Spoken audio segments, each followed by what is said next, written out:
Okay, guys, I'm not sure if it's working now. I guess it is actually. Hey, so just before we started, um, this little one hatched. This one hatched this morning, and there's a bunch of eggs waiting over here for you guys. Um, I'm not sure how long it's going to take. So a little bit about these eggs. It's also in the description, but um, this is, I call them exploding hair dryer chickens because they get these weird feathers on top of their head, and they're also on top of this they're curly, so they really look kind of funny. I have here a picture of one of them. So this is what they're going to look like, and this is the actual mom of these chicks. It was a children's zoo who asked me, a local children's zoo here, who asked me to be incubating these eggs for them. This one, just before we started the live stream, this one just hatched. Here's his eggshell still, and what I'm going to do is I'm going to be gathering some of the questions that you guys maybe are having and that you're asking, and I'm going to answer them. And I will be here every 30 minutes to give you some answers. And meanwhile, we're going to watch together what's going on. All these eggs here, let me show you. If you can see, they just started here, and a lot of them are on their way. These two are here already, and let's enjoy this kind of start of spring together. And over here, I wrote, it was kind of difficult because the camera is in selfie mode, so I had to write it in mirror view. I hope you can read it. It basically says I'll be here every 30 minutes to answer questions, and meanwhile the incubator will be closed, so the moist and the heat will stay inside. I put the heater here in the room also quite high, so it won't drop too much the heat. And meanwhile, these guys, I hope they don't make too much noise for you. Okay, so I'm going to talk to you in about half an hour, and I'm going to be reading and answering meanwhile. And let's see which one of these eggs is going to be the one that we're actually going to see in this live stream hatching. I see you in a bit. Bye.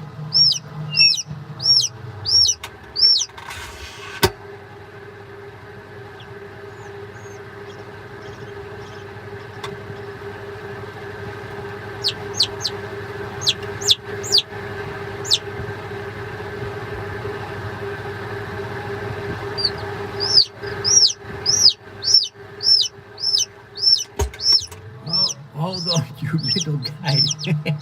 You're cute. Okay, come here. Yes, that's the way. Okay, now he's fine.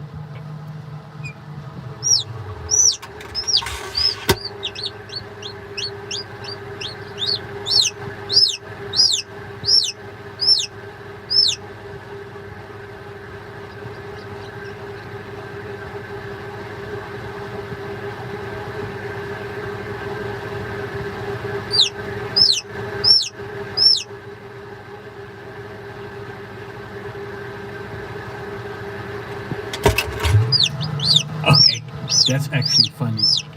So when I was trying out with the camera settings to see what it was going to look like, I had written it normal, and then I was seeing it in a mirror way. So now I have to change it again, and that's what happens when you go live. Yeah, you're fine. It still was quite a nice try to be writing in mirror.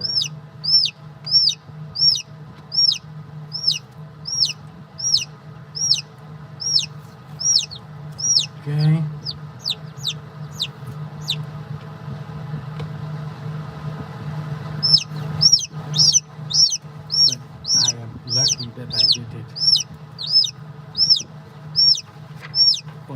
paper, so all I have to do is put it up here again. Yeah, I know.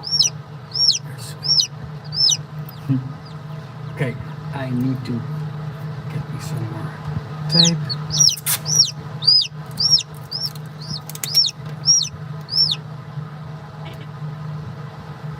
And I was happy that I could see this morning that I already had some blossom in the garden. So I thought that's nice to put in the frame as well. Meanwhile, with the little chicks for the extra springtime feeling.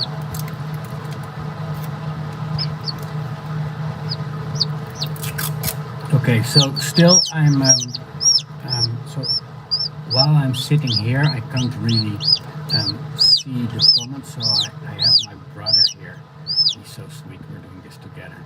And my brother here is going to be whispering the questions in my ear while I'm sitting here, and every time when the door is closed, I am sitting here. I have a question.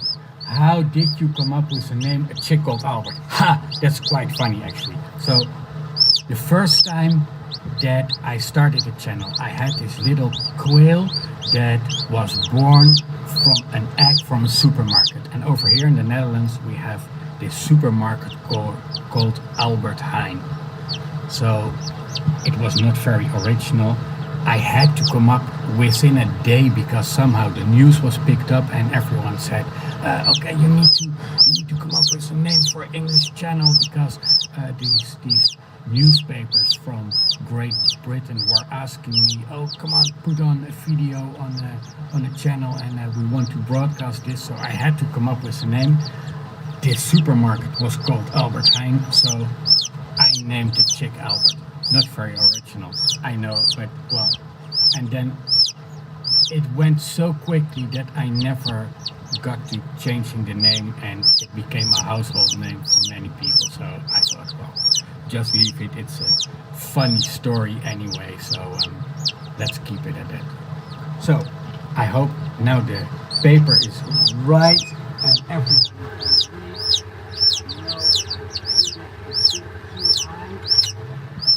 I need to put it a little bit lower. So maybe meanwhile my brother has a second question for me when I'm still working on the paper anyway. Hey, yeah, you're doing fine. Oh! Yeah.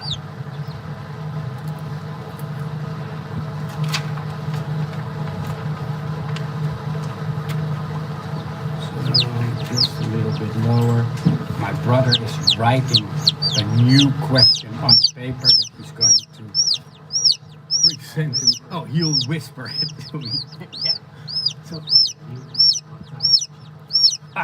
okay. So for the new people, what type of chicken is this? Well, I call them exploding hairdryer chickens because they have this weird group of feathers on their head.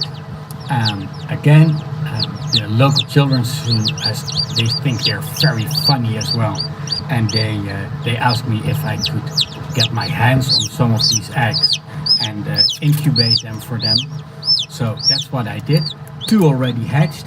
This little sweet guy is called a silver black line, and if his feathers will turn out to be curly, that really makes them, well, basically look like this.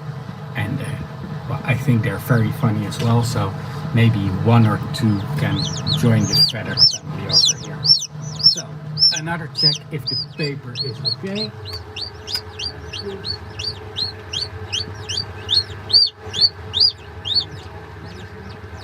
Yeah, so I think this is what does it say here? Can you someone asked if I can please hold the weak one. Well, it's not a weak one. It is actually he just hatched, that's all. He's still a little bit wet, and what I do is if I put them together, they will become a bit more silent, and they well, they feel they're safe, but if I just leave them with the door closed for a little bit, they're also just going to enjoy the heat. And so again, I'll see you in about 15 minutes. And now I'm going to close it for the heat and the moist for them. See you in a bit.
cool to be.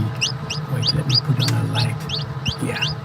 So it's so cool to be reading all your comments. It's heartwarming, really. So I have some questions to answer, and I like those questions as well because for me everything is so normal, and I've been doing this so long. First thing is, while the door's open, I can make the machine make a little bit less noise, so it's easier to understand me.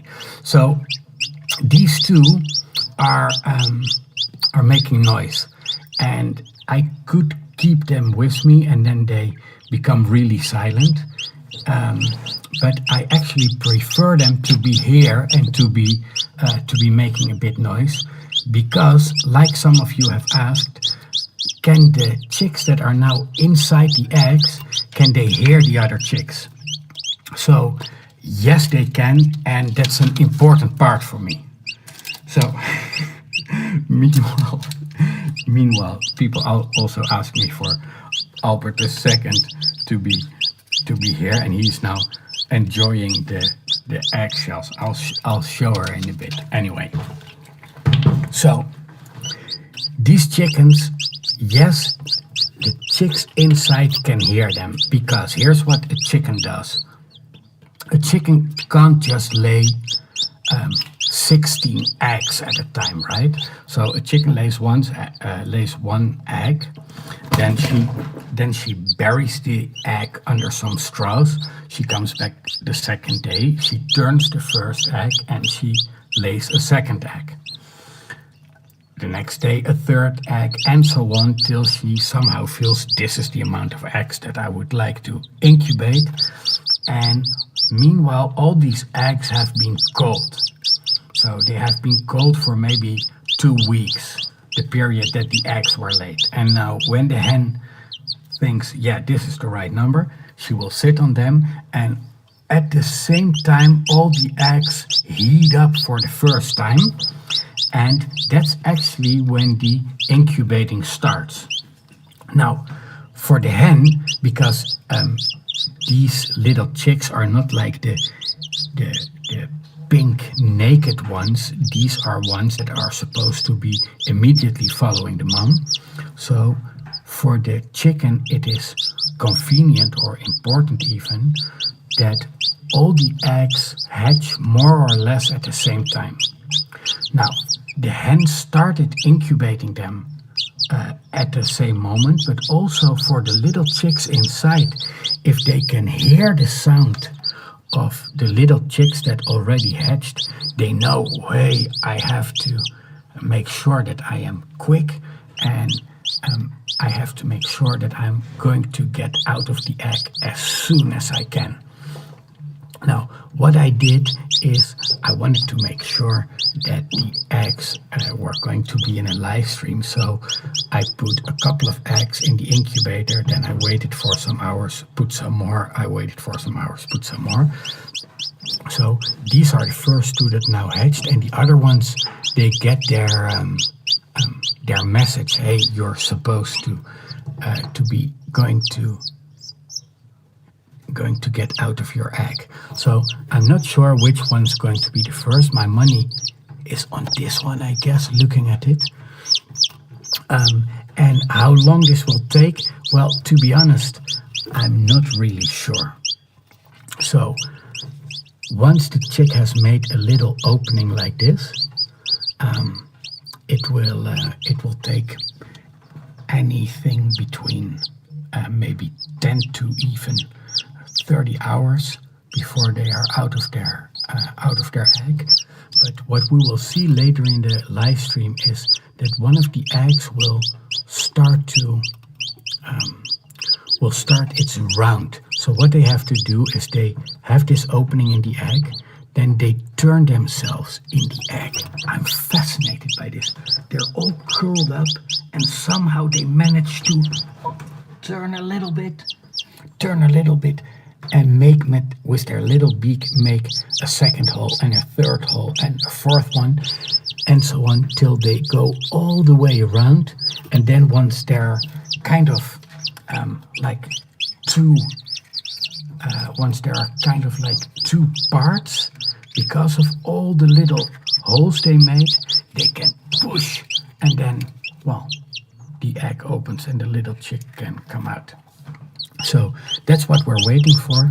And once they start this migration, I call it, it will take maybe 15 minutes, maybe half an hour.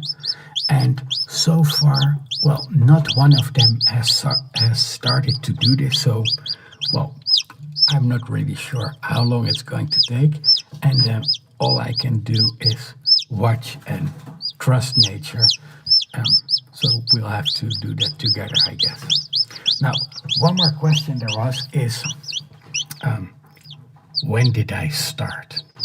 Well, I think I've been doing this for as long as I can remember. I should have prepared this maybe, but I have in my mom's home, there is this photo album where I'm a little boy with white little curls, and I just started to walk, I guess, and I just walked up to a swan, and I started petting it, and the swan was way bigger than I was, but somehow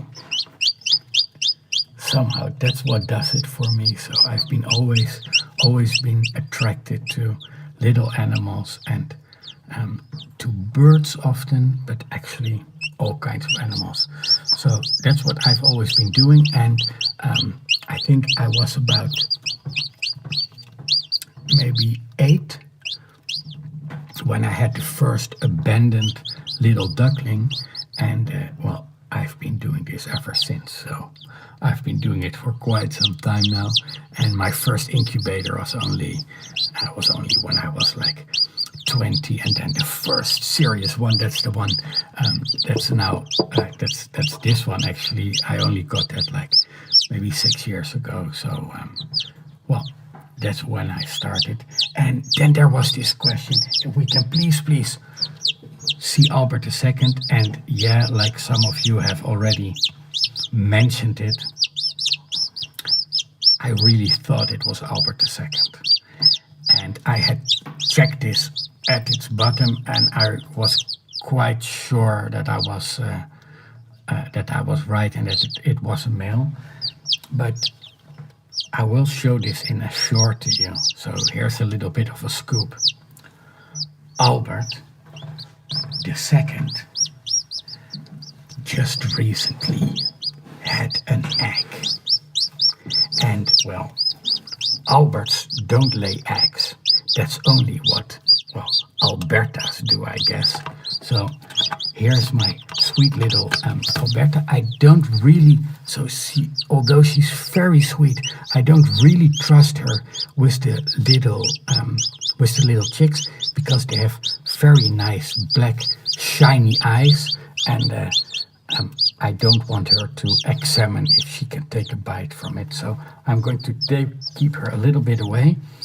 And what she does like somehow is the eggshells. She's eating from them, and that's kind of funny. Here, let me see if she wants to do it on camera. Yeah. So I don't know why she likes to eat this. It's nice material that she can use to build feathers as well.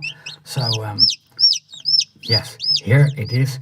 Although it's not Albert II, it turns out it's my sweetheart Alberta. So yeah, you go on and make a mess over there.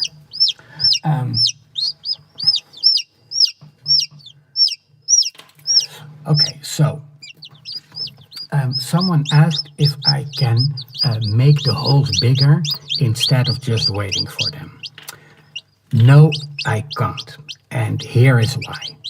I don't want to damage the chick, but let me explain to you what's happening inside the egg.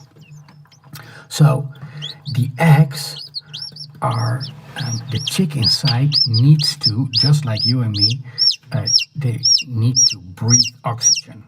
But there is no hole in the egg, so they can't breathe through their mouth. So just like when a baby is inside a human or with any animal, they are fed by the bloodstream of the mom, and the bloodstream of a human is very close to the bloodstream of the mom, and the oxygen can go from the one bloodstream to the other bloodstream. A little chick is not connected to their mom, so it has to happen in another way. Now, what happens if I would open an egg now?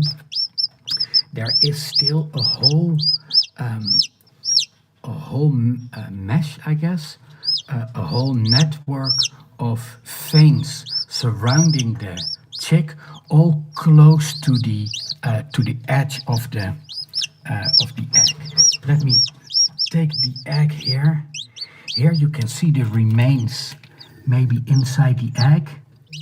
You can see the remains of this network of blood vessels.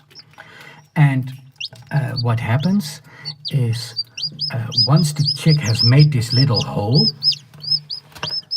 he can start to breathe by himself. And it's beeping. That's funny. Yeah, I'm talking about you. That's right. So, and once they start to breathe for themselves, this is a signal to the little body of the chick that it is close to hatching, and all the veins slowly start to withdraw the blood through there. Maybe I can show this to you with this little chick.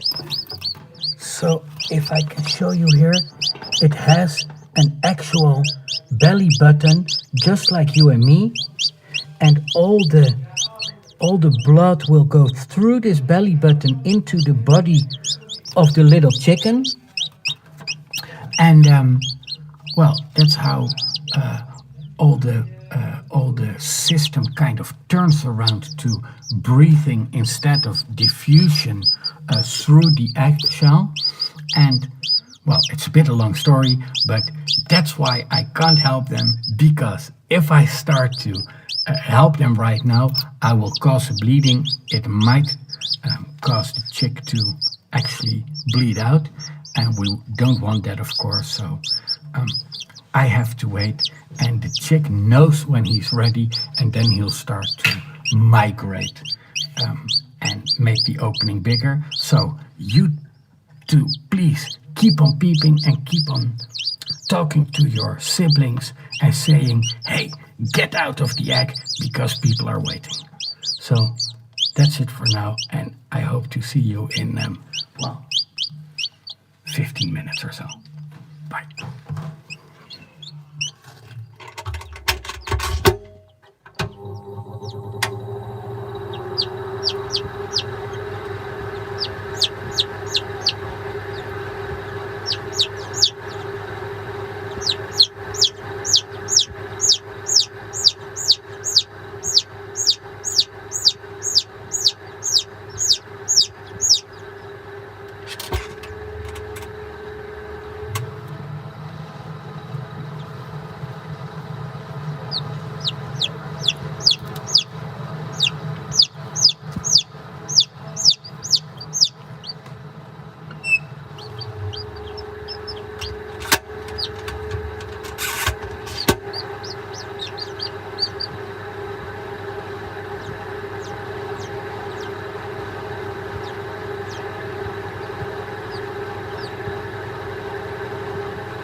again. So I've been reading some questions, but for those of you that are new, welcome to the live stream. These are two little chicks that have already gotten out of their eggs. Here's one, here's another yellow one. This one is drying up. She's doing fine, and well, the other eggs just started with little holes.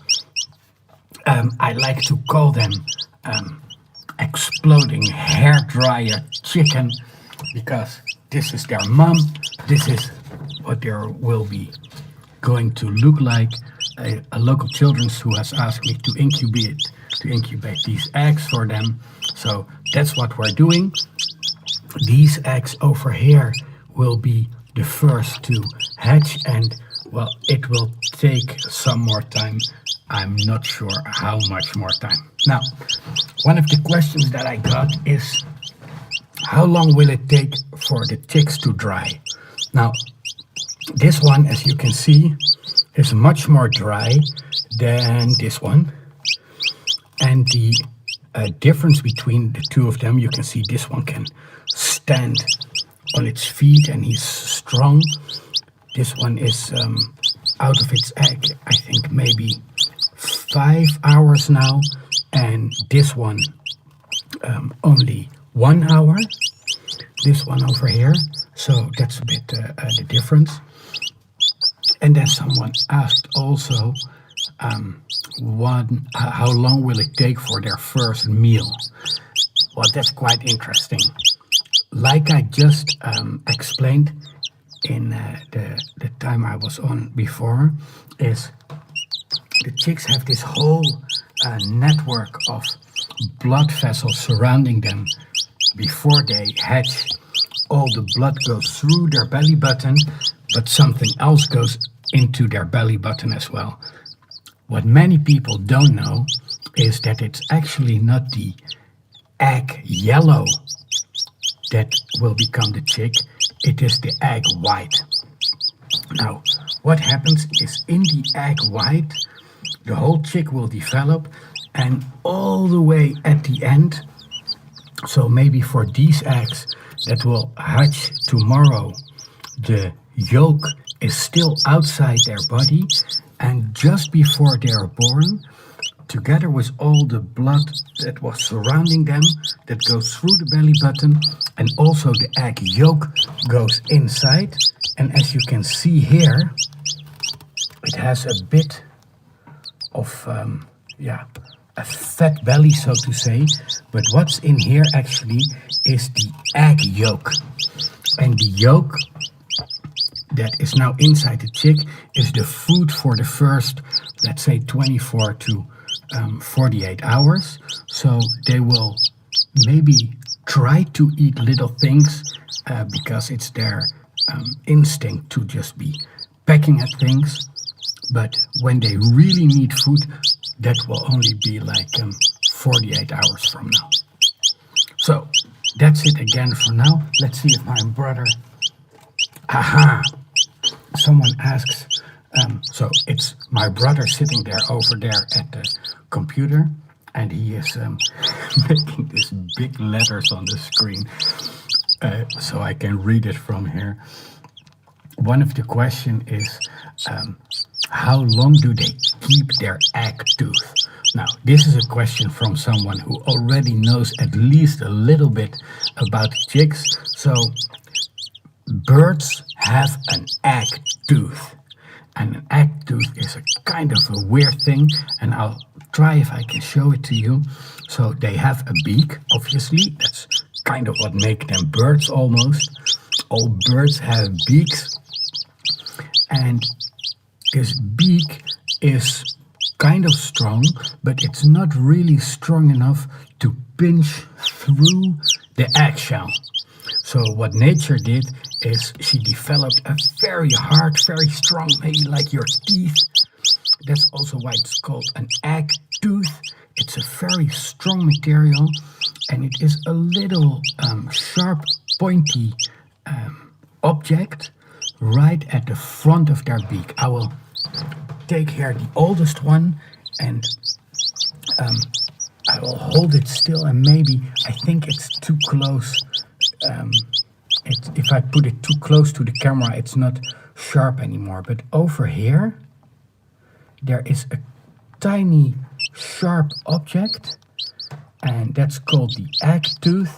And well, basically all birds have this, and it will, for most species, it will fall off, well, somewhere in the first 3 days, I would say. What I've seen is also some species where it kind of grows attached to the beak, and it will not really fall off. If I remember correctly, with some pigeons, I'm not really sure, but all these little chicks, they will lose this little sharp pointy object on the top of their beak called the egg tooth. So if someone now asks you, do birds have teeth? You can say, well, no they don't, but yes they do. In their first couple of days, they have an actual tooth on the top of their beak to open the shell. And in the corner of my eye, I can see my brother pointing at another question. So here we go. How does their fluff feel? Super soft like fur or tiny feathers? Well, it is actually much more like fluffy fur. So it's, I don't know how to describe it. As you know, what I often do is that I give them some heat with my breath, and then they're also against my face a bit. So now you can see they become silent.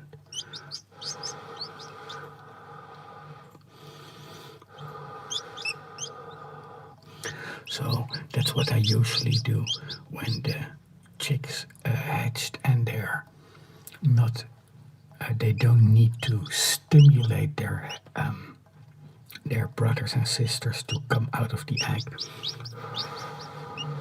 I will just keep them with me and keep them warm, and then they become silent.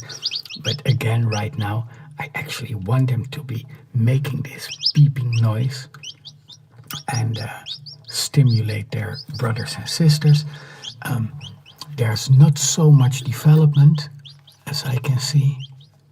And well, again, we'll have just cross our fingers. But for those of you, I don't want to scare you away from the live stream, but I think it would be safe to, skip like at least half an hour for now, to be honest. I don't want you to be attached to the screen. Is it going to happen? Is it going to happen? I always have to practice patience. And usually when I want to film an egg, it hatches like 3:30 in the morning. So it's too hard to calculate when they're really going to hatch. But these are the ones that are next now, and we'll just have to wait. Okay, so like I just told, Lily asks, where is their belly button, and also what breed are they?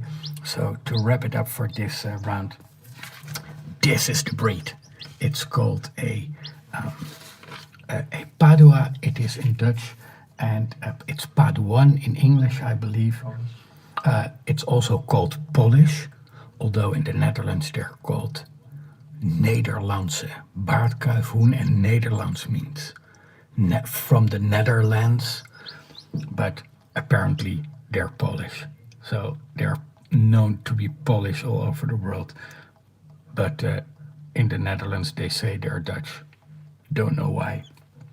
Anyway, they have, on top of this being the breed, they have curly feathers, and that makes them look like what I call them exploded hairdryer chickens. And they're just very funny. Now, these two need to get back to the, and the belly button. Here we go again. I will show you.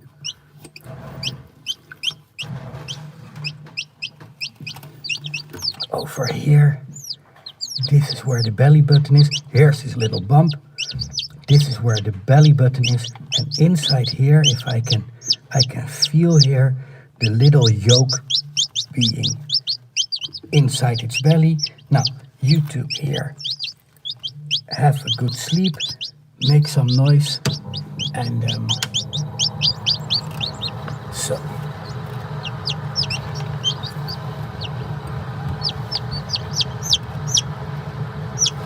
Okay, see you in a bit. Bye.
So just a quick something for those of you where if a little one like this is laying upside down, it's not really a problem. They always turn back, and for me it's actually better to keep it closed and keep it quiet. And if it will take really long, I'll come and set it right, but I don't need to do it every time, just so you know. Bye.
Hey, there I am again. So, people ask me about the time over here. It's now 6:30 p.m. So, with a lot of you, that's probably a big time difference. I got some more questions, and that I kind of like as well. But first, about the eggs, because that's what we're waiting for. So, when are they going to hatch? Short answer: I don't know. What they will start to do is they will start making a round, and once they do this, it goes very quickly. So it's very likely that one will hatch within the hour, if it within half an hour, if it starts to make this bigger hole. And these are the candidates that are, well, they can start to do this any moment. They all have made a first little hole. And, oh, I forgot to put this, to make this silent so you can understand me better. So, these ones are making noise to stimulate these. And, well, one of those will very soon start to migrate, start to make a bigger hole, and then it will hatch within 20 minutes or so. Now, somebody also asked me, how many birds do I take care of? I don't know. I think it is anywhere, always around 80 to 150 birds, I guess. But well, like you can imagine, if these hatched, it's going to be another 16. So the number goes up very quickly. And what I always try to do is I try to find good homes for the birds that are with me. Some I like to keep with me, like the blind duck or Wiggle, the duckling that I incubated with my own body heat. Or I don't know if you've seen this video where there was this tiny chicken just about this age, but its bump was, its poo was blocking the other poo to come out. So I needed to kind of operate on him. And these, I don't know, I have kind of a connection with them. Of course, not Albert II, but Alberta, like I just told you, she's going to stay. So some birds are staying, but for all of the other birds, I'm actually constantly looking for other places to give them a nice home. What I like most is to release animals back into nature, or I want to find homes for them. People can just have them for free, as long as they have a big place where they really take care of their animals and their animals can have a happy life. So that's what I do with the animals, and it's, well, like I said, it's always somewhere in between 80 and 150. Now spring is coming, and I have this interesting person that has reached out to me. She is working with birds of prey, and she was hired to keep certain terrains where they want to build, or where they want to build a bigger railway. They can't do this with permits when birds are breeding over there, when they have nests. So it's her task to keep all the birds from making a nest or laying eggs there. And once they do lay eggs, it's her task to usually to get rid of the eggs. But she kind of feels sorry for the eggs. So now she is handing over eggs to me. So now she already gave me some goose eggs of Canadian goose. They are Canadian geese, I guess. They are in another incubator. I got several incubators over there that are trying to incubate these eggs that are meant to be, well, they are meant to be animals that are to be released into the wild. So that's it about how many birds. Always, although I love them, as few as possible. Oh, my brother has written, ask me some questions now, please, because apparently there are no questions of you guys. So this is your moment to ask a question. My brother is meanwhile reading them, and he'll whisper them kind of in my ear. So, people, just to make clear to you, so the channel is called A Chick Called Albert. That's because my first rescued quail from a supermarket egg was called Albert because it was from a supermarket called Albert Heijn, and my name is actually Alvin. You can forget that, but people are asking me questions and say, hey, this is a question directed at Albert, but well, it's not Albert probably that you mean, but it is Alvin. That's my name, so both with an A, so close enough anyway. Have I ever rescued an eagle? Wow, that I would really love to. What I would find kind of hard is to what they basically eat eagles if you are to raise them is these. So they are fat, day-old chicks. So I would find that very hard, but an eagle is also kind of a majestic bird to me, and it is, I don't know, it's kind of symbolic to inner freedom or something, or flying high in the sky, and I don't know, somehow emotionally I feel connected to that. I feel free and I feel like a bird sometimes, but so that's basically all that I'll have probably with an eagle, but I will be working with an eagle with by now a friend of mine.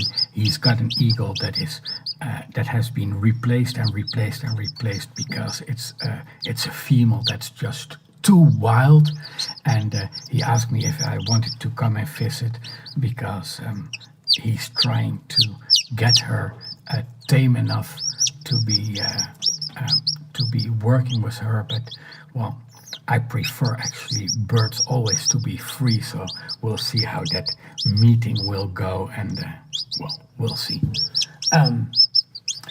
My favorite bird other than Albert, well, I have 3 daughters, you know, and I don't know for the ones of you who are who also have children, it's hard to say that one of your children is favorite because they really aren't.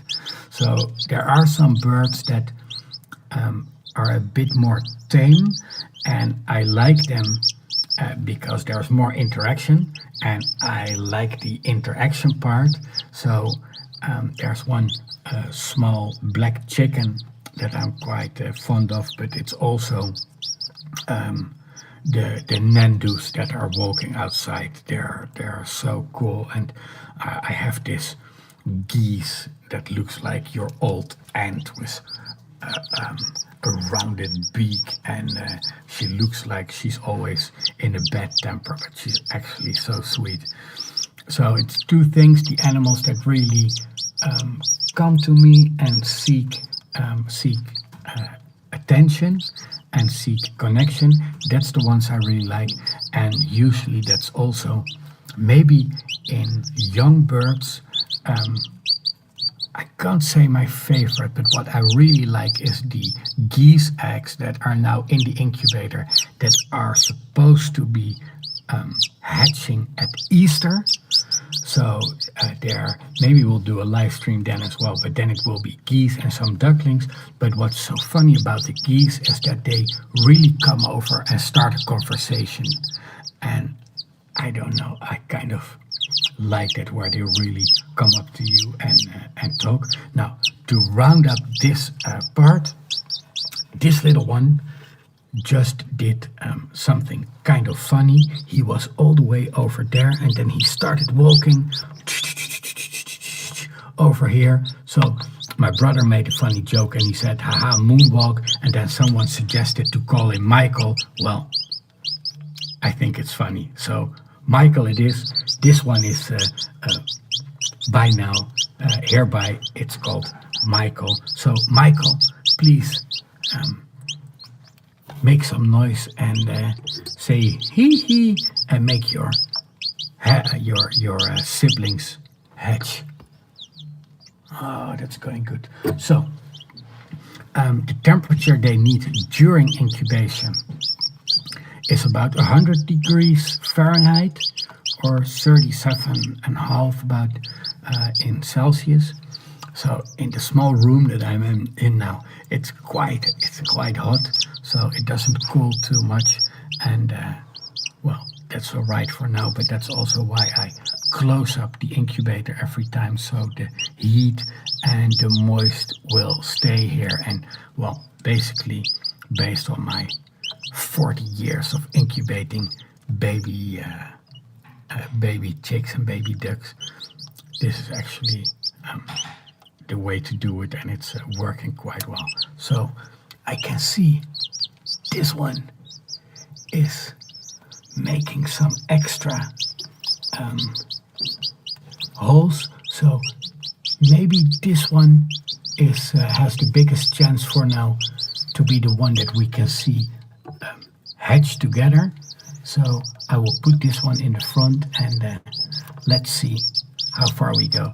And I see you at exactly, let me check at exactly, oh no, I can't say the time because you're in a different time zone. Anyway, in about 15 minutes.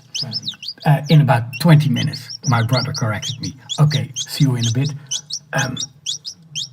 I guess this one, I'm not sure yet, but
we are, guys. From the angle that I have now, I can tell you, yes, it's going to be this one, because let me show you this. This one has actually started its migration. Can you see? It started with a little hole over here, and now it will go make the round. It's over here, and within the next 50 minutes or so, it will finish its round.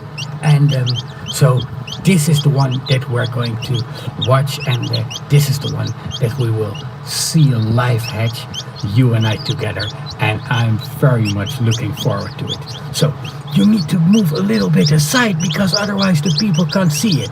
Good. So this is going to be the one, and I'm going to put it in a way that you will be able to see. It will start making room over here. So we're going to watch together, but meanwhile I'm here to answer some questions.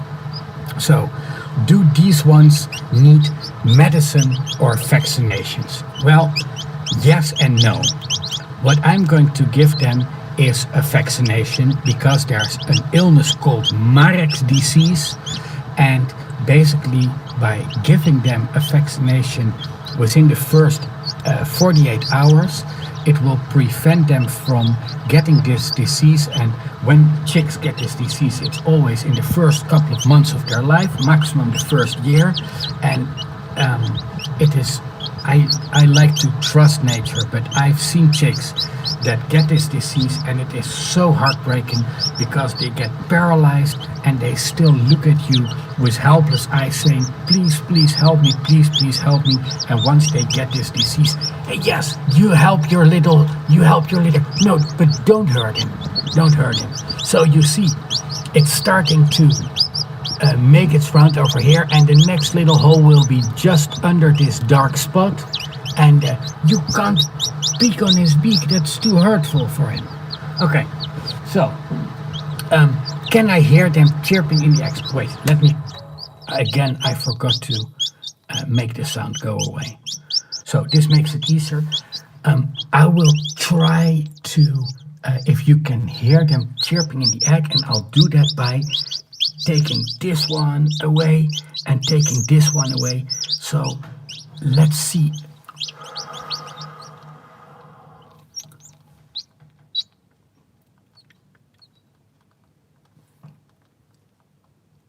So that you hear that? No, not you. Yeah, not you.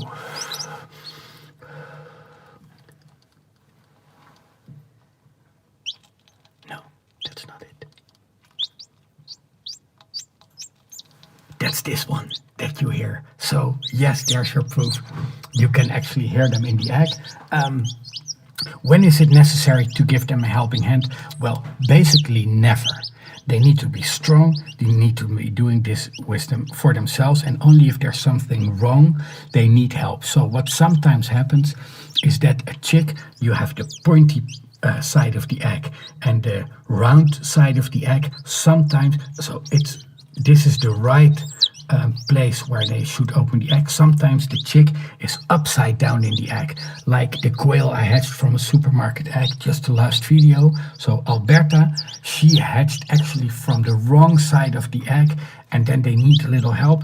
They have a bit more difficulty with walking in the beginning, but by now I know how to help them with that as well. So that's a moment they could need help, and for the rest, only if there's something wrong. So if there is not enough moist in the egg, it's sticky, or if there's too much moist in the egg, then they have difficulty as well. But it's very seldom that I have to help, luckily, and it's always a fine balance if I need to help, to make sure that I'm not too early, because then I started bleeding, or that I'm not too late because the chick has given up. So that's what I'm always looking for. But for all of these eggs, they will be fine. I won't need to help. So I like your name, Veggie Dragon. That's the name of one of you guys. And he or she's asking a question about double yolked eggs. So sometimes there's an egg with actually two yolks in it. And would they have been twins if first fertilized? The answer is maybe.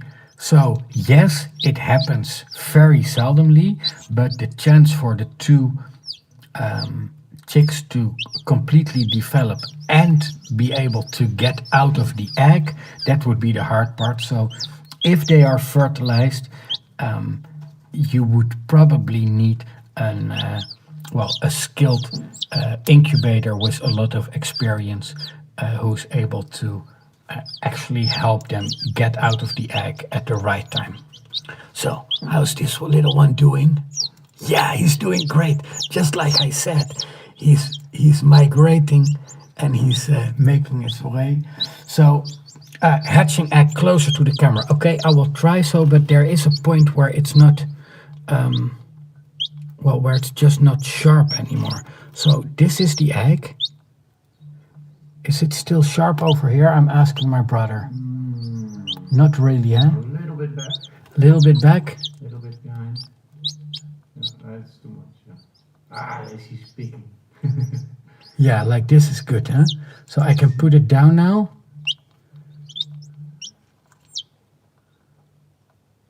Is this the right angle? I'm asking my brother. He's watching the feed. Oh, you can see he's doing it, huh? Yes, Amazon. So you can see how far he is. He has been, this is where he started, and he's been going all the way round and round and round. And now he's over here. So he's about halfway. And I think this chick will hatch in about, 10 to 20 minutes, anything in between. But he's very active. He's very active. And,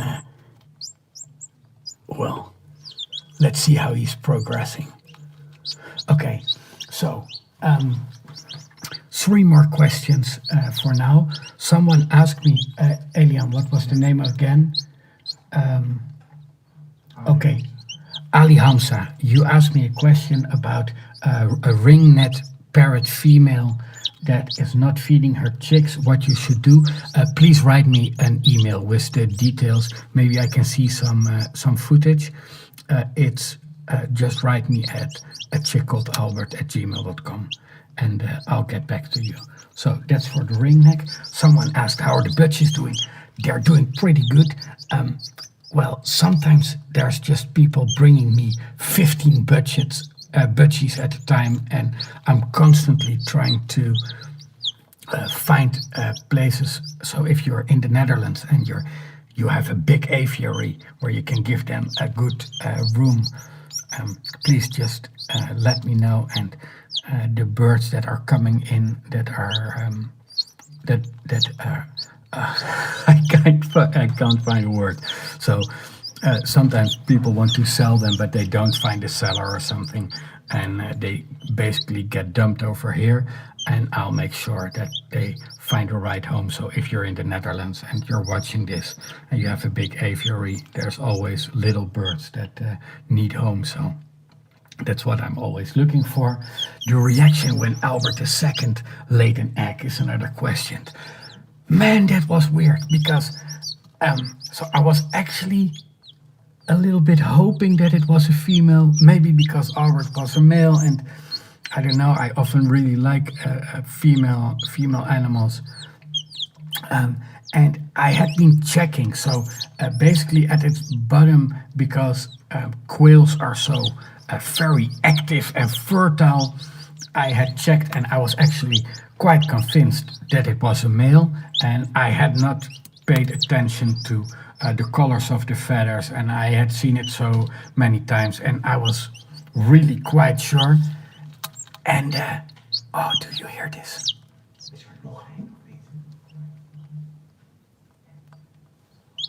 Do you hear this? So you can actually hear the cracking.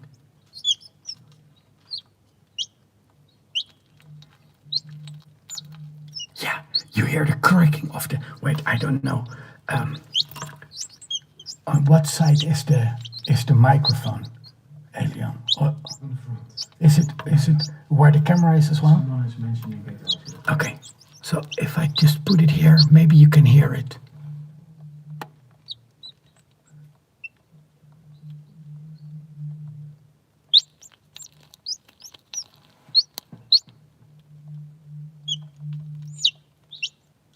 Well, you can hear it beeping for sure, and I think you can hear the cracking as well.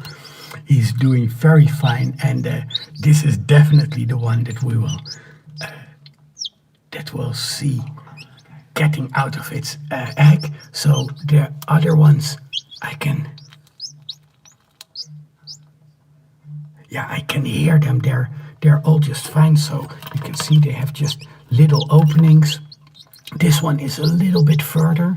This one will be after the one that we're watching now. So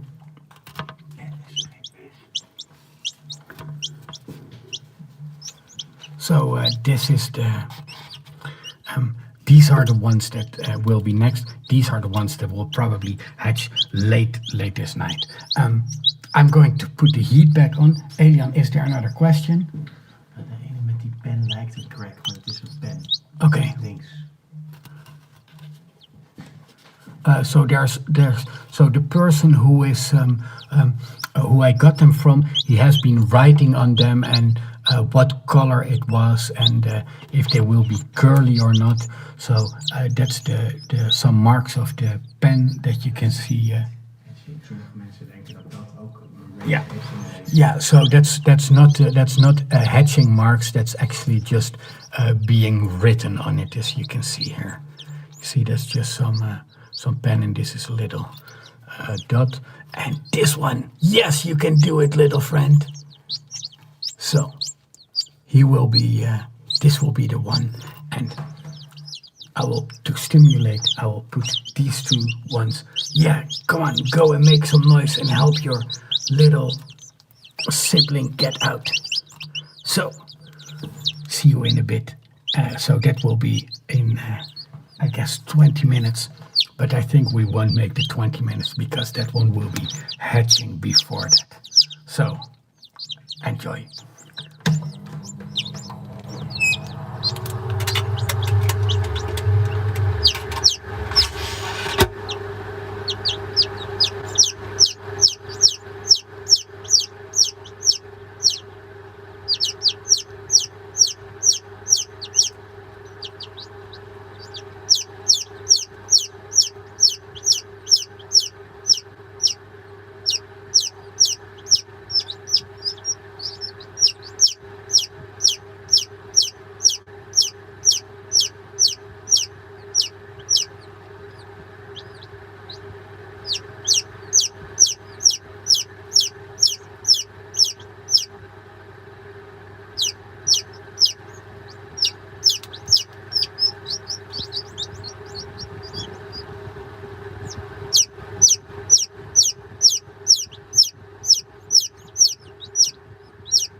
Sorry, Michael is obstructing the camera every time.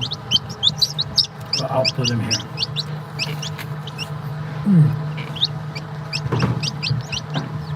This one, this second one is also starting, so you see, I think nog another 5 minutes, guys.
guys, we're getting so close. Look at this. So again, for those of you, this is the mom. And these two have been born. And this is the one we have seen grow.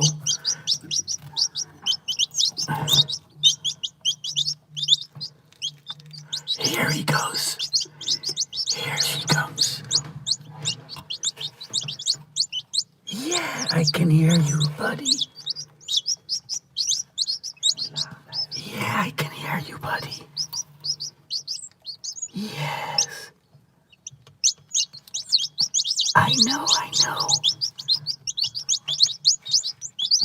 Yeah. Oh, here he comes. Here she comes. You're doing well. You're almost out. Yes.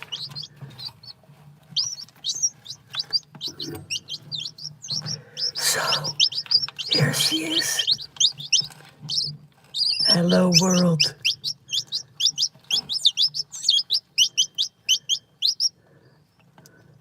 Yay. There she is.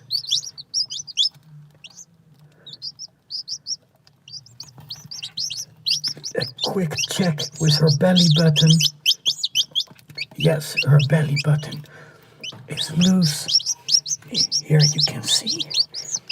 Belly button is not bleeding too much. And she's all doing fine. This one I can take out. Here she is. Meet your siblings. Hello, sweet little chick. So, there you have it. That's how quick it goes once they started. And right now, usually a chicken is under here, so then there's no problem. But now she's all wet, and just to make sure her siblings are not going to be causing a little bleeding, I'll take these ones and I keep them with me. And well, there you have it. A sweet little chicken being born right in front of your eyes. And I'm a bit out of breath because I don't know, this happens always to me. I've seen it 1,000 times now. And it, I don't know. It's just the wonder of life happening in front of my eyes to me. And I'm so moved by this, and I'm so touched by it.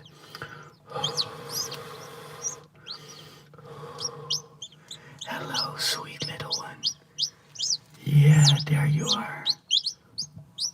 So, here she is. Now, I was planning to keep the live stream on till this point.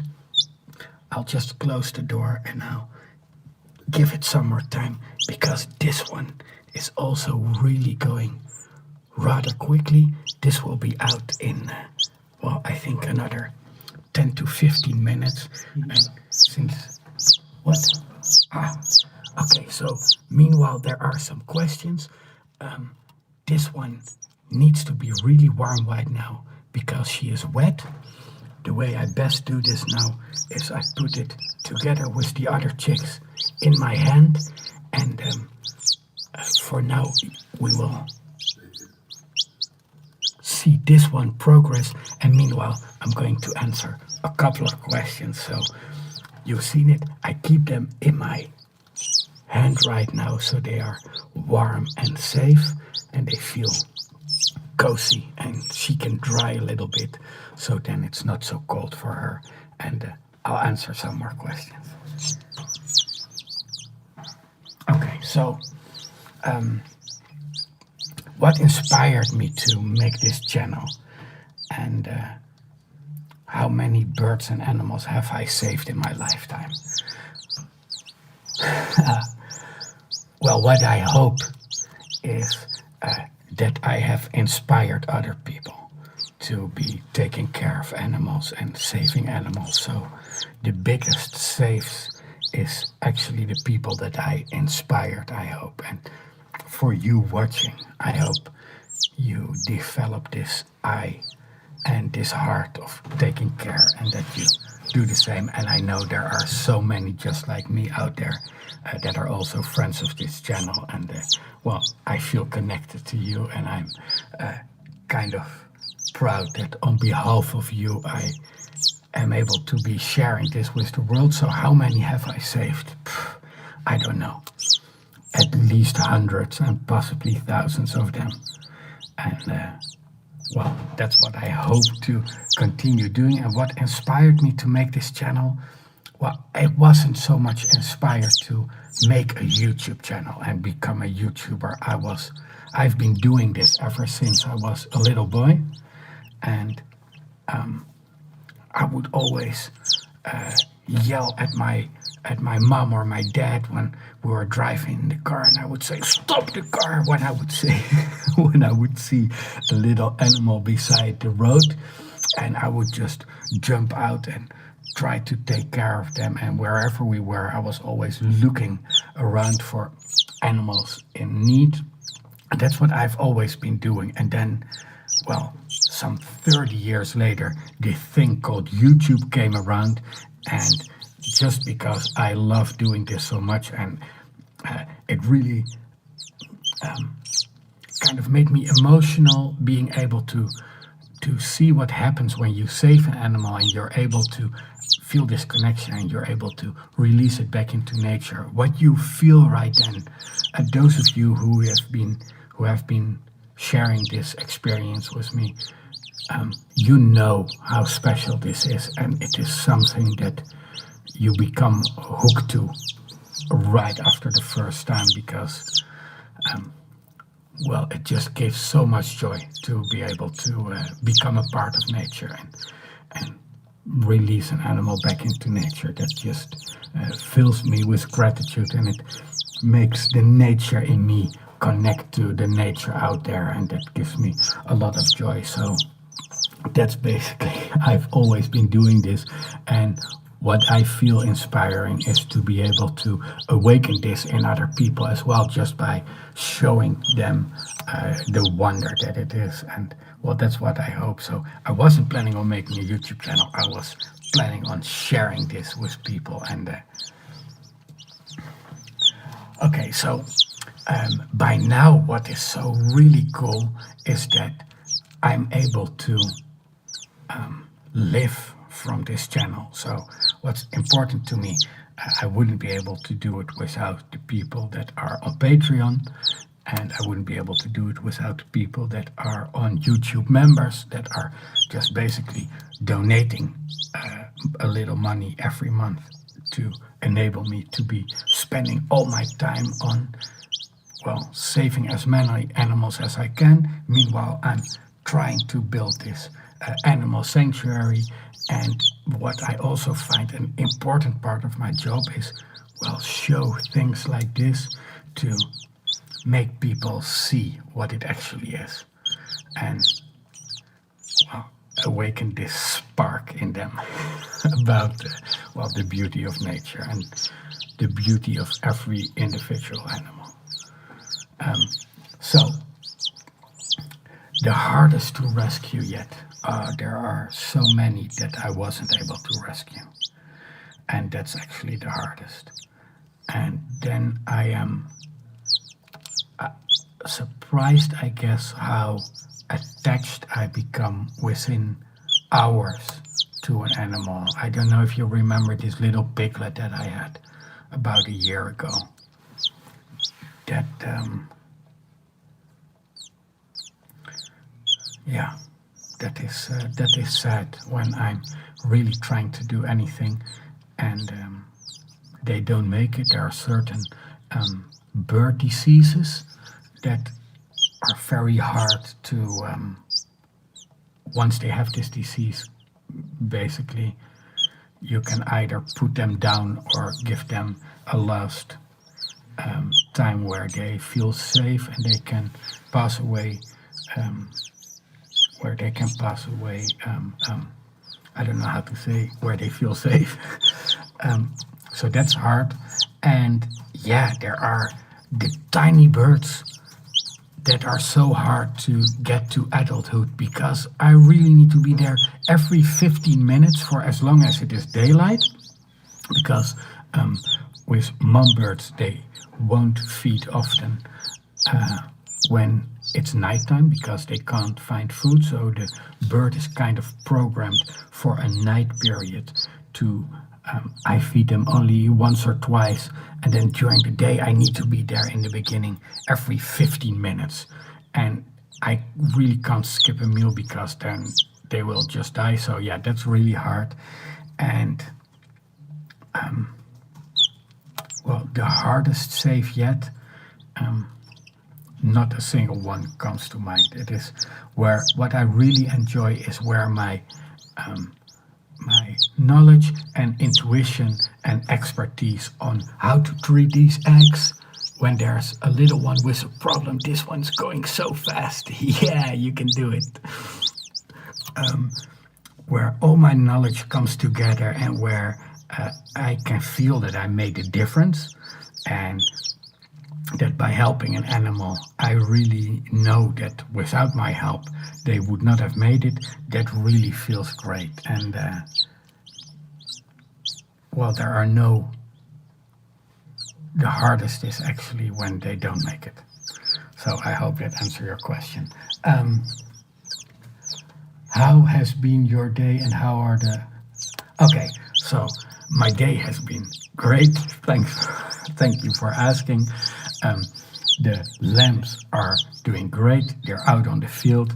I always enjoy doing my big feeding run where I have a little moment of contact with the animals that are in my care at the moment, and where I can feel if they are doing well, if they are doing good. And my day has also been preparing this and calling my brother, and he couldn't come with his car, so I needed to pick him up at the station. And what if the eggs start hatching when I'm away? And then it's always to have a live stream like this. It's not something that I do usually, and so a lot has been trying out if it was work. And then I started a live stream, but then we were already live and people started reacting, but I wasn't. It was only meant to be just a test. So a lot of that has been just on constantly looking at the animals. Are they doing well? Are they progressing? And meanwhile, Ja, die lezen ik even uit. oh, here comes my brother as well. Here he comes. Oh, all right. This is that's my biggest friend. Literally biggest. He's like 3 feet taller than I am. And You like this question, so someone asked, do you have any koi fish? Well, I like the question. There are a couple of things that I think about koi fish. Last year, I got a really big, beautiful koi fish, and I gave it to a friend of mine because some people were trying to get rid of it because it was like Nemo missing one fin. And I gave it to a friend of mine. He has a giant pool, and he's now the star of the pool. What I find kind of hard about koi fish is there is culling. And culling is just a polite way of saying selecting the ones that are not so nice and, well, basically just putting them in the trash. So for every good koi fish, maybe 1,000 or 10,000 died, because it's only such a small percentage. And that I find really hard, because the koi fish itself I really like, and I can enjoy their beauty, and I can see, yeah, this is a really beautifully colored one and the other one isn't. So I'm kind of double, like I'm double with a lot of things. So I don't have any at the moment, but I do sometimes get questions if I have a pond and if people can like their grandpa has died, and if I also take care of koi fish. Usually I just give them an address where the koi fish will go, but it is in my planning to have a pond where I can safely give koi fish that are kind of left over also home. And at least I do enjoy them, so I also like the question. So the lamps, they are doing really, really well. So as you remember, I had this one sheep, this black nose sheep. She was so sweet. She's in my garden. I got her a friend, but her friend is a male. But I have made sure that he was castrated because he doesn't have the right genes. He is a lot smaller, a lot weaker, and by now he's actually doing fine. But I wanted to make sure that he wouldn't have any babies, so this genes where he's not so strong don't go to the next generation. And well, my other sweet little lamb, I think in a couple of months we'll find her maybe a male and have new little black-nosed babies because I kind of feel that she gets the hormones that she would like that, and those black noses, they are kept as pet sheep, so they're not production sheep. People usually give them a big field, so that will be okay. I still have the nandus. Yes, they are not emus. I made a mistake when I uploaded a video about the nandus. I called them emus, but it was actually not emus. They are nandus, the emus I had before. And the emus out of the big green eggs, they have gone to somebody who owns birds of prey, and they are now used to have fun for little children and get little children educated. So that's how the emus are, and the nandus are still with me. What? Okay, so the egg is progressing pretty well. As you can see, it started over here, and it has made its round all the way over there. Now there's a little bit of blood here. That's not so bad. It's just when the chick does it by itself, it's not really a bleeding, but it is like I showed you before from an egg that has already hatched. There's a little bit of this net that you can still see inside. And if she touches one of those veins herself, it's not a problem. And well, she is progressing pretty nicely.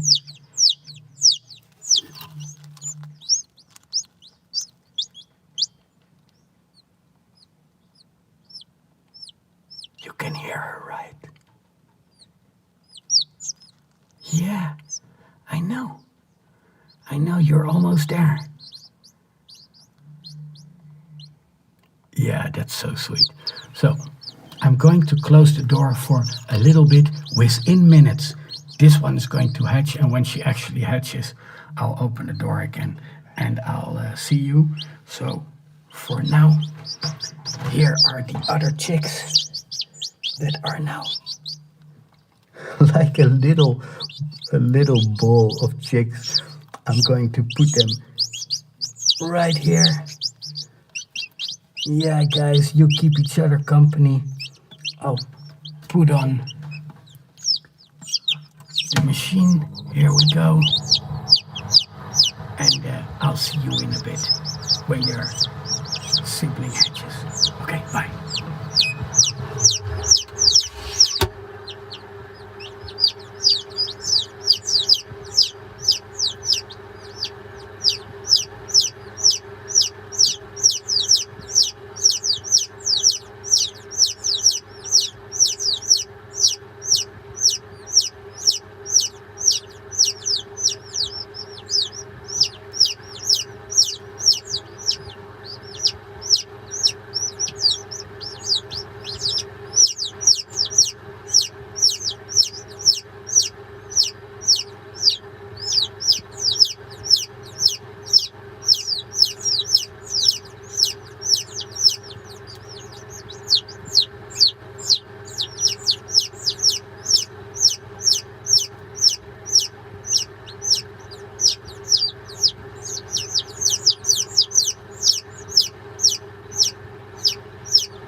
Okay, so we're progressing. It's really getting close.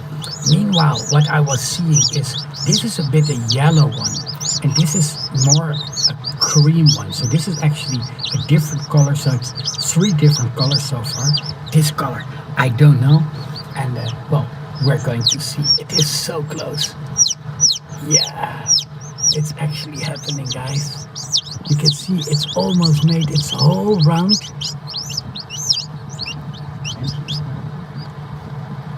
No, oh, my brother says maybe the little lens needs to be cleaned. So that's what we do. Yeah. So, okay, you keep the egg free. Yeah, you're doing fine. Oh, it's getting so close. Okay, so meanwhile, while we're watching the last one, well, not the last one hatch, but the last one for this live feed, while we're seeing that hatch, we gathered some more questions. So here we go. So a lot of people ask questions about the separate animals, how they are doing. So let me summarize for you the ones that are still here. Nano and Irish, the two little ponies, they're doing perfectly fine. I'm trying to rent a bigger piece of field for them. So, but for now they're really doing perfect. The blind duck is doing great. The two rats are fine. Would I raise shrimp? Well, I find shrimp very cool, and a bit their bigger brother, the lobster, I really have a passion for. Did you know they can actually reach like 80 years old? They can reach 80 years. And I was just asked at a museum here in the Netherlands. Within a couple of weeks, I'm going to make a movie together with them where they ask me what I want to do with animals, and then some artists are going to base pieces of art on the movie that we make together. And I said, well, I just want to release animals. So we're going to go to a restaurant and buy a lobster and then release the lobster, but also some simple worms at a shop. And well, we're just going to release them. So maybe some shrimp as well. But what I always have to look for is if they are not if they are not animals that are not that don't belong in our nature, and because those you can't free, obviously, and well, you have to take care of that. Now, meanwhile, there are some new squirrels that I'll tell you about. But the question about the rats, if they're doing fine, yeah, they're doing fine. But I have some problems with colleagues of theirs. So there is a movie coming up on the main channel. I really had a serious problem with rats invading the property here.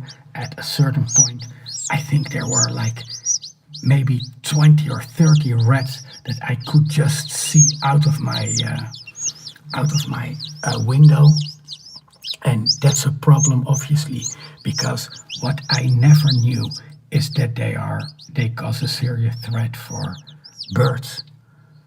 Rats actually attack birds, and there was this one moment where I placed the video, my video camera in the garden, and then I could see outside my window that a rat seriously jumped on a magpie and tried to catch it. And I actually had the footage of it, so that will be in one of the next videos. And that was for me the moment where I said, okay, they really, really have to go, those rats. And well, but the way I am, I don't want to just exterminate everything. So I wanted to make sure to catch them. And well, there's a whole story about it. You'll see it on the channel soon. Alien. What do you think about reptiles? What do I think about reptiles?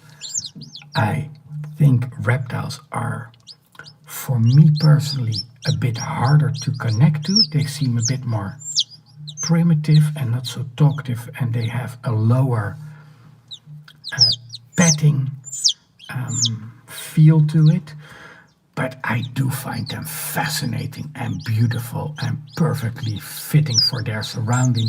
I remember when I was traveling for a couple of months in Central America, and where I saw the Jesus Christ lizard myself that was running over the water. So that's why it's called the Jesus Christ lizard. That was really cool. And he was really like a little dinosaur making moves against me. And although he was only this big, I was actually kind of scared of him. Now, what I find hard about reptiles is they belong in nature, but they need to eat other animals basically, and I don't like feeding other animals. So that's why I don't have so much with reptiles. But I am in contact with one guy, and he is the owner of a male and a female kind of snake that lives on eating eggs, and they actually prefer to eat the not fertile eggs. And since I have sometimes eggs that are not fertile and they don't need to eat so much, I'm actually looking forward to have a egg eating snake, and I can feed him the unfertilized eggs. So that's what I think about reptiles. Which babies do you enjoy raising more, birds or mammals?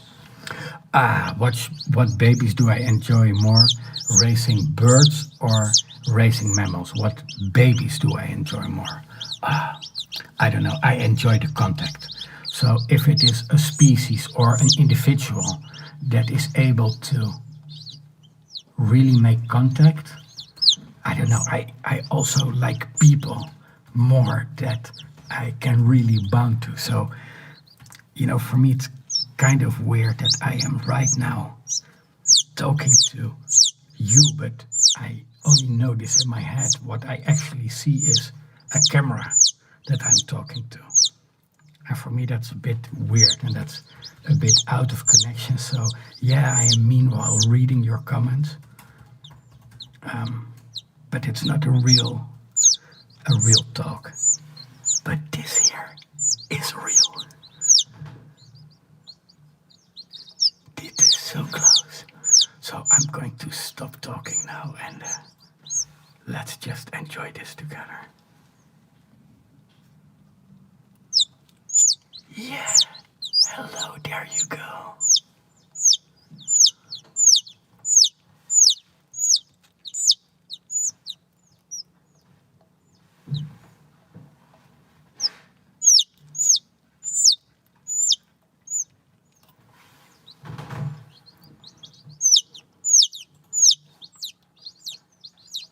Isn't that just a wonder?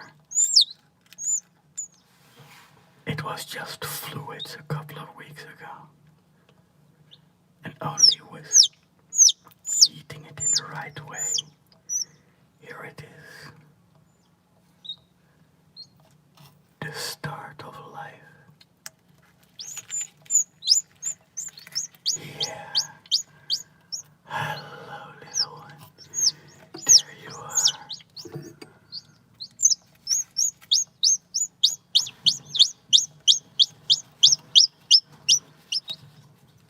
Hello.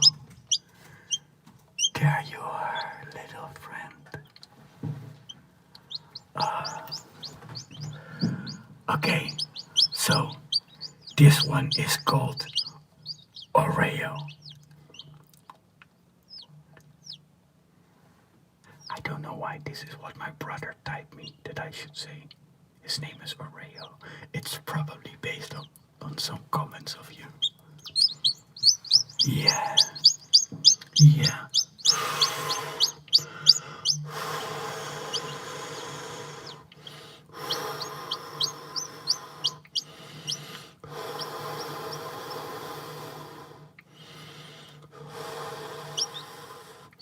So I always like to do this.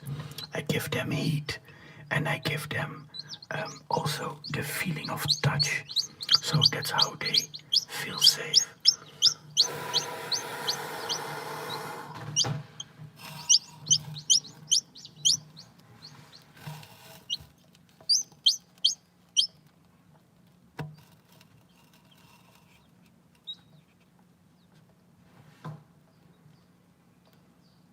Okay, my sweet friends, that's it for now.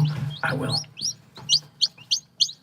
put the siblings up. So here they are now together. What I will do is once these ones all hatched, I will put a picture on Messenger. What's it called? Community tab. On the community tab. I will share a couple of pictures or one picture of the little birds when they're all hatched and when they're all fluffy like this one. And thank you so much for making this possible. And thank you so much for. Meanwhile, I have to say to my daughter that she still has to be silent because we're still in the live feed on YouTube. Thank you so much for making this possible. It is a big joy and honor for me that on behalf of so many I can share these wonders of life, these wonders of the start of life. And I'm grateful for it. And these guys will be just fine. Thank you so much for watching.